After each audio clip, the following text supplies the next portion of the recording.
Good morning student. आज हम plus two business studies करने हैं, चैप्टर स्टार्ट कर रहे हैं 4.1।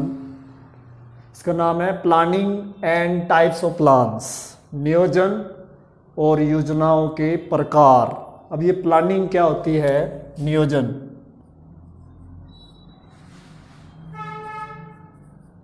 नियोजन का अभिप्राय होता है कुछ करने से पहले सोच विचार करना। हमने कुछ भी कार्य करना है तो उससे पहले जो सोच विचार किया जाएगा उसे बोलते हैं नियोजन। कुछ करने से पहले सोच विचार करने से है। और इसकी डेफिनेशन दे रखी है कूडज और ओडनल के अनुसार।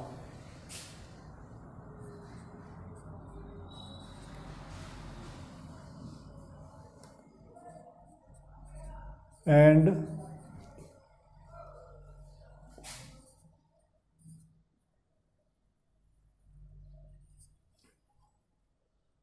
ओडोनेल। कूडज और ओडोनेल की डेफिनेशन याद रख लेना। और कूडज और ओडोनेल की डेफिनेशन यह क्या कह रही है कि क्या करना है, इसे कैसे करना है, इसे कब करना है, इसे किसके द्वारा करना है, इसका पूर्ण निर्धारण ही कहलाता है नियोजन। इसकी डेफिनेशन याद रख लेना कूडज एंड ओडोनेल की। Planning is deciding in advance. Planning is deciding in advance what to do,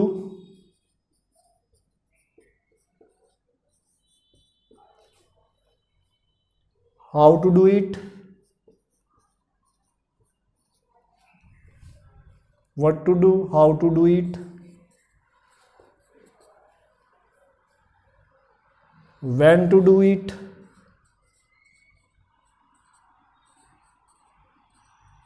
and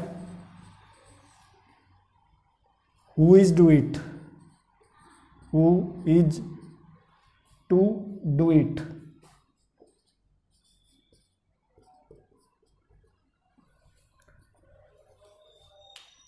मतलब क्या करना है, कैसे करना है, कब करना है, किसके द्वारा किया जाएगा, इसका पूर्ण निर्धारण ही किया जाएगा, उसे बोलते हैं नियोजन। मतलब एडवांस में डिसाइड कर लेंगे क्या करना है, कैसे करना है, कब करना है और कौन करेगा, इसको बोलते हैं हम नियोजन।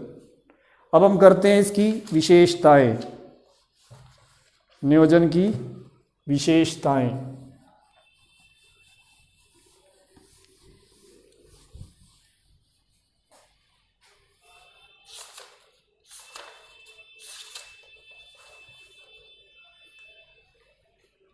हम कर रहे हैं नियोजन की विशेषताएं, करैक्टरिस्टिक्स। नंबर 1, नियोजन का ध्यान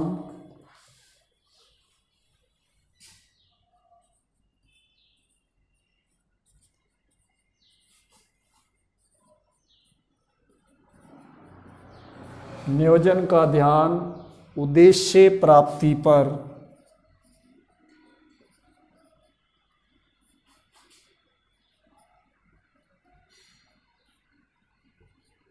केंद्रित होता है।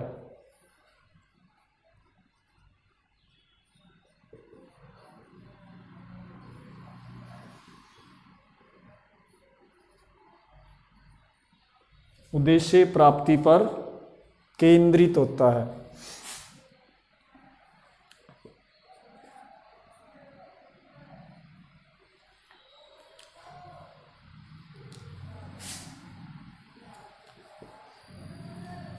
हमारा जो नियोजन है, हमने अभी पीछे बताया है कि क्या करना है, कैसे करना है, कब करना है, इसका पूर्ण निर्धारण नियोजन है। उसका ध्यान उद्देश्य प्राप्ति पर कैसे केंद्रित होगा। अब किसी भी संस्था की स्थापना बिना उद्देश्य के नहीं की जाएगी। हर संस्था की स्थापना एक उद्देश्य लेके चलेगी और उस उद्देश्य प्राप्ति में नियोजन हेल्प करेगा। जैसे मान लो एक फर्म है, उसने अपना लक्ष्य बनाया है कि हम 20 करोड़ की अपनी टर्नओवर करेंगे, 20 करोड़ की सेल करेंगे, विक्रय करेंगे। अब उस उद्देश्य को प्राप्त करने के लिए उन्होंने प्लानिंग की कि हम विज्ञापन करेंगे, ऐड करेंगे, और वो ऐड हम कर रहे हैं न्यूज़पेपर के अंदर। न्यूज़पेपर के अंदर उन्होंने ऐड कर दी, समाचार पत्र के अंदर।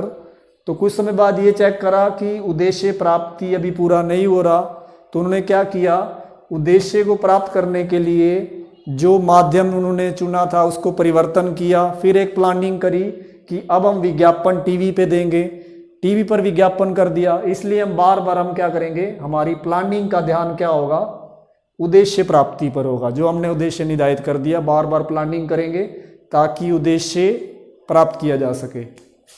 दूसरी विशेषता है नियोजन प्रबंध का, नियोजन प्रबंध का सर्वोपरि कार्य है, सर्वोपरि कार्य है।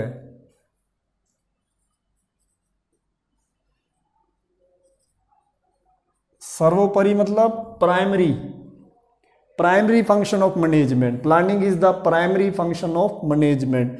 सबसे पहले आपने पीछे करा था कि जो प्रबंध के कार्य होते थे, नियोजन करना, संगठन करना, नियुक्तिकरण करना, निर्देशन करना, नियंत्रण करना। आपकी planning, organising, staffing, directing and controlling. तो सबसे पहले जो कार्य किया जाता है वो किया जाता है नियोजन। इसलिए बोलते हैं नियोजन प्रबंध का सर्वोपरि कार्य है। इसके आधार पर दूसरे कार्य किए जाएंगे, संगठन किया जाएगा, नियुक्तिकरण किया जाएगा, निर्देशन किया जाएगा, नियंत्रण किया जाएगा। मतलब प्लानिंग के बाद हमें ऑर्गेनाइजिंग करना पड़ेगा, स्टाफिंग करना पड़ेगा, डायरेक्टिंग करना पड़ेगा और कंट्रोल करना पड़ेगा। अब हमने प्लानिंग के अंदर, जैसे उदाहरण के लिए अभी हमने पीछे उदाहरण बताया था कि हमने अपनी सेल 12 करोड़ करनी है, हमने प्लानिंग कर ली। अब इस प्लानिंग को देखकर वैसा संगठन तैयार करना पड़ेगा, क्रय विभाग, विक्रय विभाग, उत्पादन विभाग, इनका निर्धारण करना पड़ेगा। अब इस क्रियाओं के बाद हमें नियुक्तिकरण करना पड़ेगा, हमें ये अनुमान लगाना पड़ेगा कि कितने व्यक्तियों की आवश्यकता है, उनका नियुक्तिकरण किया जाएगा। इसके बाद उनका निर्देशन किया जाएगा, उसके बाद उनका नियंत्रण किया जाएगा। नंबर 3, नियोजन सर्वव्यापक है। नियोजन सर्वव्यापक है।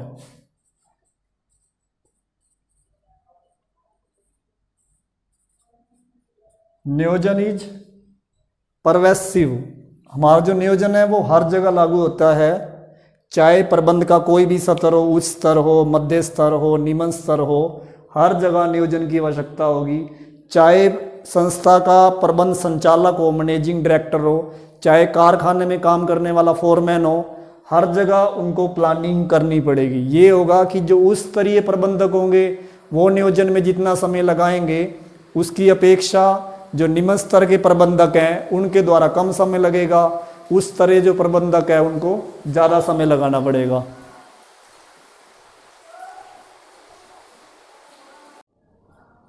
नंबर 4 हमारी है कैरेक्टरिस्टिक्स।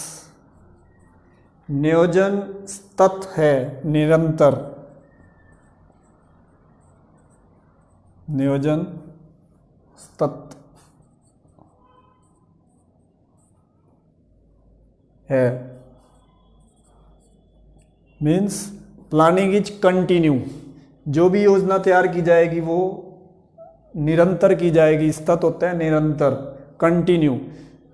ऐसा क्यों है? क्योंकि आपने नियोजन किसी समय के लिए बनानी है और उस समय के बाद फिर दोबारा योजना बनानी पड़ेगी। अगर नियोजन में कोई कमी आ जाए तो नियोजन को पूरा प्लानिंग को दोबारा बनाया जा सकता है।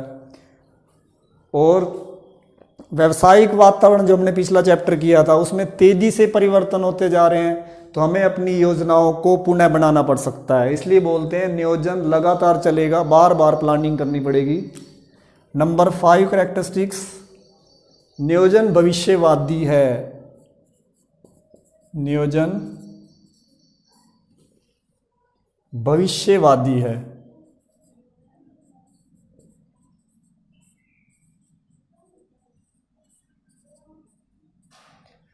अब नियोजन फ्यूचर के लिए बनाया जाएगा, इसलिए बोलते हैं भविष्यवादी।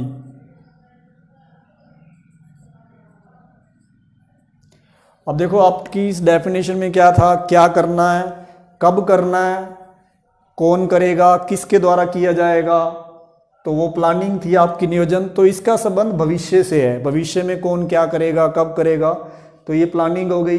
जैसे उदाहरण के लिए आपके पास एक उदाहरण है, मान लो एक कंपनी नया प्रोडक्ट, न्यू प्रोडक्ट मार्केट में लॉन्च करना चाहती है, नया प्रोडक्ट मार्केट में लाना चाहती है, तो उसे लोगों के रीति रिवाज, लोगों के इंटरेस्ट देखकर अपना निर्णय लेना पड़ेगा। तो लोगों के रीति रिवाज वगैरह फ्यूचर से रिलेटेड हैं, लोगों का इंटरेस्ट किसकी तरफ जा रहा है, तो सारा ध्यान रखकर हमें नियोजन करना पड़ेगा। इसलिए बोलते हैं नियोजन भविष्यवादी है, भविष्य को देख के तैयार किया जाएगा। नंबर 6 कैरेक्टरिस्टिक्स है नियोजन में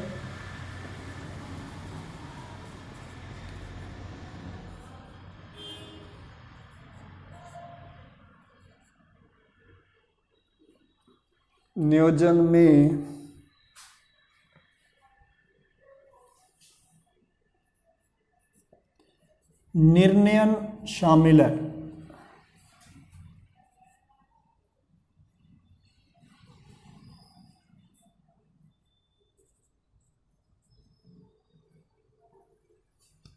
या सम्मिलित है।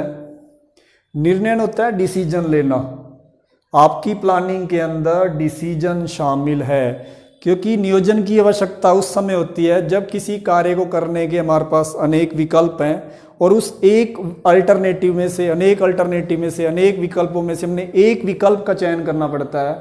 तो उस समय बोलते हैं हम नियोजन में निर्णय। हमने कई विकल्पों में से एक विकल्प को चयन करना है, तो एक विकल्प चयन किया जाएगा, बाकी विकल्प छोड़ दिए जाएंगे, केसेस। तो इसलिए बोलते हैं नियोजन में निर्णय शामिल है। जैसे फॉर एग्जाम्पल आप किसी स्कूल में कोई स्टूडेंट एडमिशन लेना चाहता है, तो वहाँ पर तीनों स्ट्रीम है +1 में, आर्ट्स, कॉमर्स, साइंस। आर्ट्स भी है वहाँ पे, कॉमर्स भी है और साइंस भी है। अब ये 3 अल्टरनेटिव हैं, अब उसको चयन करना पड़ेगा कि वो आर्ट्स लेना चाहता है, कॉमर्स लेना चाहता है या साइंस लेना चाहता है, तो उसे डिसीजन लेना पड़ेगा। तो ये भी एक प्लानिंग होता है, इसलिए प्लानिंग में बोलते हैं डिसीजन भी लिया जाता है। मान लो किसी स्कूल में ओनली कॉमर्स दे रखी है, कोई और विकल्प ही नहीं है, तो उसमें निर्णय लेने की आवश्यकता ही नहीं है, कॉमर्स में एडमिशन मिलेगा। लास्ट कैरेक्टरिस्टिक्स है हमारे पास, नियोजन एक मानसिक अभ्यास है। नियोजन एक मानसिक अभ्यास है।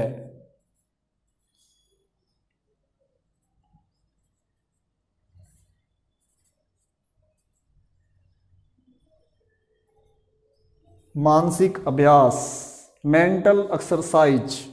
नियोजन में मानसिक अभ्यास है, मेंटल एक्सरसाइज है। नियोजन के अंतर्गत ये निर्धारित किया जाता है कि क्या करना है, कब करना है, इसे किसे करना है, इसे किसके द्वारा करना है।